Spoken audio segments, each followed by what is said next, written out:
안녕하세요. 친구들과 집에서도 만들어 보고 싶은 홈카페 메뉴를 알려드리기 위해 왔습니다. 저는 대구 동성로에 위치한 워밍업 아카데미에서 바리스타 교육팀장으로 활동하고 있는 허예림입니다. 반갑습니다. 네, 그리고 오늘 초대한 저희 게스트가 한 명 있습니다. 프랑스 유학하시면서 대구 요식업계에 종사하고 있는 박은함 셰프님인데요. 요식업계에 종사하고 있기 때문에 또 바리스타 입장은 아니면서 또 일반인의 입장에서 요식업계 입장에서 한번 바라보시면서 자세하게 설명을 해드릴 수 있을 것 같아요. 첫 번째로 부재료를 먼저 만들어 볼 건데요. 크림을 먼저 만든 다음 이 크림을 이용한 메뉴들을 만들어 보도록 하겠습니다.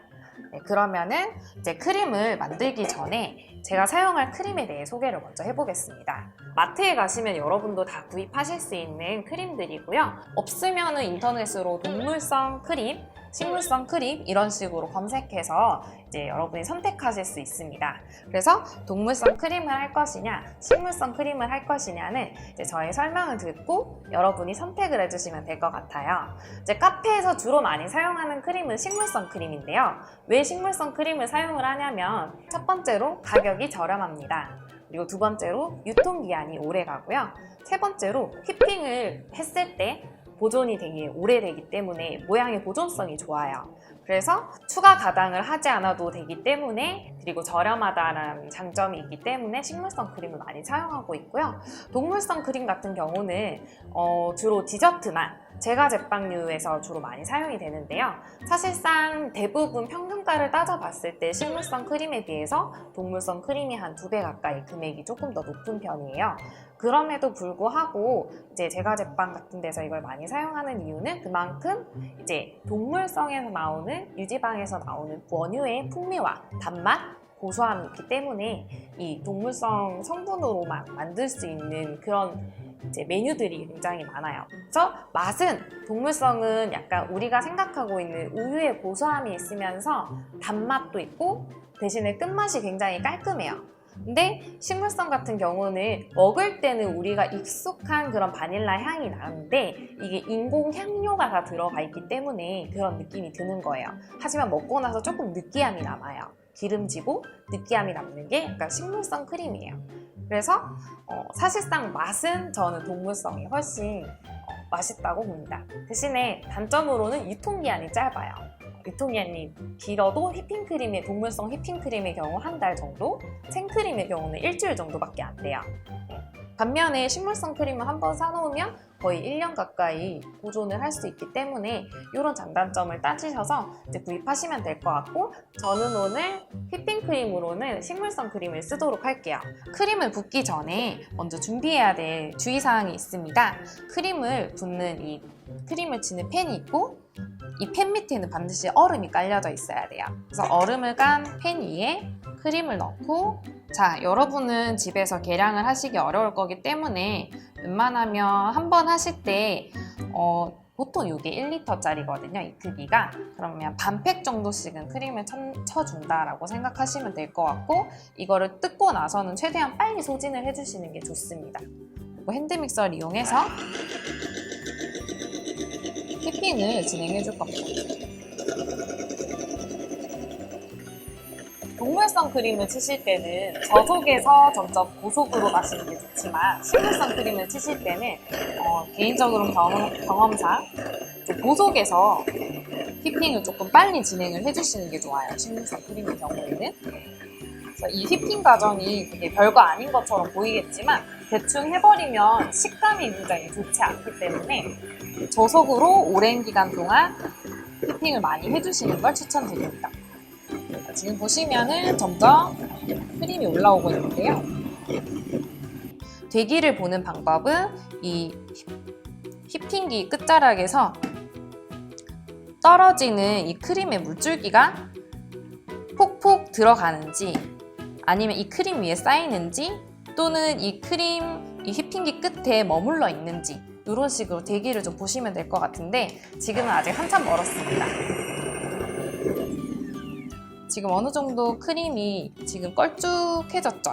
그래서 보면 떴을 때 크림 위에 이렇게 소복히 쌓이는 정도까지 제가 크림을 쳤고요. 이 기본 크림에 지금 추가 가당을 하지 않았잖아요. 식물성 크림 같은 경우는 기본적으로 이제 설탕이라든지 바닐라 향이라든지 뭐 물엿이 들어간 경우도 있고 좀 향이나 당이 첨가되어 있어요. 그렇기 때문에 추가 가당을 하지 않고 일단 먼저 테이스팅을 해보신 다음 난 이 크림보다 좀 더 달았으면 좋겠어 하시면 이제 설탕을 가당을 해주셔도 좋고요. 또 난 이 향을 더하고 싶어 하면 바닐라 시럽을 더해주셔도 되고, 또는 이제 향이 나는 술이나 뭐 이제 아니면 이 크림 특유의 나는 잡내가 있는데 잡내를 좀 잡아주고 싶어 이러면은 럼주 같은 술을 넣어서 잡내를 제거해주기도 합니다. 이제 여러분이 이제 시중에서 좀 쉽게 보시기 어려울 거예요. 여기 보시면은 이게 바닐라 빈이라는 건데요. 바닐라 빈이라는 거고, 이 병에 든 게, 이 병 안에 든 게 검정색 점박이 같은 게 이제 바닐라 빈 안에 들어있는 씨앗이에요. 우리가 생각하고 있는 바닐라 아이스크림에 들어있는 그냥 진짜 바닐라 향을 내는 원료라고 생각을 하시면 되고요. 요즘은 이 바닐라 빈을 직접 사서 이렇게 수제로 시럽을 끓여서 만드는 곳이 굉장히 많아요. 그래서 오늘 저도 시간이 남으면 수제 바닐라 시럽 만드는 것까지 보여드리려고 했는데, 일단 오늘은 직접 만들어 왔습니다. 이렇게 생겼다는 거 한번 봐주시고요. 근데 우리가 알고 있는 그런 바닐라 향들이 합성 착향료 정도로 이제 만들어진 인공 제품들이기 때문에 오늘은 이제 바닐라 시럽을 더해줘서 바닐라 크림을 만들어줘도 되지만, 저는 조금 더 바닐라 향을 강하게 만들어주기 위해서 이 바닐라 빈을 좀 페이스트로 만들어 놓은 바닐라 빈 페이스트를 넣어주도록 할 거예요. 네, 아무래도 얘가 제품이고 저거는 원료를 직접 시럽화해서 만든 거다 보니까 이게 좀 더 원재료 향에 가깝고 이게 조금 더 인공적인 향의 느낌이 있긴 해요. 그리고 고농축이다 보니까 굉장히 진하고요. 이렇게 수분이 묻어 있지 않은 상태에서 찍어서 이 정도 찍어서 넣어주셔도, 이렇게만 섞어주셔도 지금 보이죠? 커피 바로 알갱이처럼 휘핑기로 휘핑을 처음부터 해주셔도 되고요. 여기서 바닐라 향의 강도를 원하시는 정도에 따라서 해주시면 될 것 같습니다. 이렇게 해서 좀 바닐라 빈이 콕콕콕 박히면서 바닐라 향이 좀 더 가미된 바닐라 크림을 만들어 봤습니다. 이번에는 이제 많은 분들이 좋아하시는 아인슈페너라는 메뉴를 만들어 볼 건데요. 아인슈페너가 마부가 끄는 마차라는 뜻인데요. 옛날에 오스트리아 빈에 엄청 추울 때, 설이 여러 가지가 있지만 엄청 추울 때 마부들이 한 손으로 말을 끓여야 되고 한 손으로는 이제 커피를 마시는데 설탕을 넣어서 저어 먹을 수 없으니까 크림을 넣어서 그런 유래를 가지고 있고, 또는 이제 추운 날씨에 이제 갈 때 이 크림을 덮어줌으로써 좀 보온의 역할을 하기도 했다, 이런 식으로 여러 가지 설이 있는데, 오스트리아 같은 경우에는 아인슈페너의 형태가 굉장히 다양해요. 그래서 라떼 위에 이제 크림을 올려주는 형태도 있고, 핸드드립 커피 위에 크림을 올려주는 형태도 있고, 아메리카노 위에 크림을 올려주는 형태도 있어요. 그래서 뭐 지역마다 레시피가 조금씩 달라요. 우리나라의 김치처럼. 그래서 그냥 이 나라 사람들이 좀 블랙커피 베이스에 크림을 올린 메뉴를 좀 아인슈페너라고 하는구나, 이 지역에 이 나라 사람들이 즐겨 마시는 커피다라고 해서 비엔나 커피라고 이제 이름이 붙여졌어요. 그래서 외지에서는 비엔나 커피로 조금 더 유명합니다. 이 메뉴는 굉장히 간단한데요. 저는 사실 오늘 제가 준비한 원두커피로 내려드리면 훨씬 맛있긴 하지만, 여러분이 집에서도 아인슈페너를 만들어 드셨으면 좋겠는 마음에서 마찬가지로 완제품인 이제 카누를 이용한 아인슈페너를 만들어 보도록 하겠습니다. 아메리카노 베이스이기 때문에 카누를 넣어줄 거고요. 아인슈페너를 드실 때는 하단의 커피 맛이 조금 강하게 느껴질 수 있도록 진하게 태워 드시는 걸 추천드려요.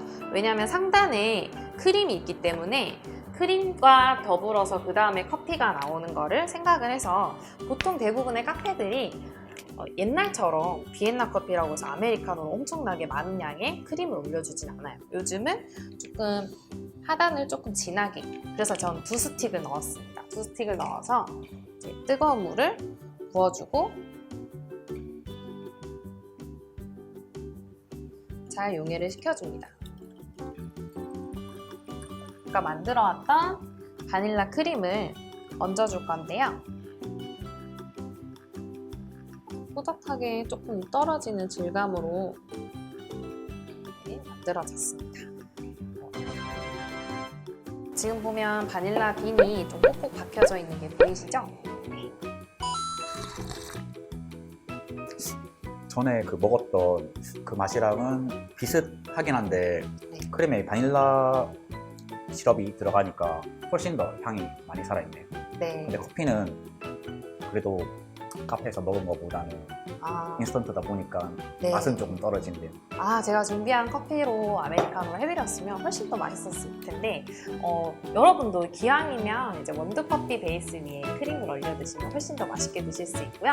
이렇게 해도 맛의 퀄리티는 그래도 홈카페라고 생각했을 때 어떤가요? 진짜 손색 없습니다. 이거는 제가 전에 먹었던 거는 이제 얼음을 넣어서 아이스로 먹었는데 네. 집에서 그냥 상관없나요? 그렇게 먹고.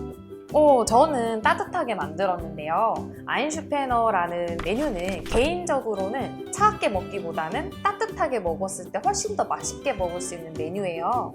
왜냐하면 차가운 생크림이 커피 위에 올라가기 때문에 이 크림이 뜨거운 아메리카노나 블랙커피의 온도에서 뜨거운 커피의 온도에 차가운 크림이 살짝 녹으면서 느껴지는 그 질감이 굉장히 맛있거든요. 그러니까 이건 기호에 따라서 가감을 해주시면 될 것 같습니다.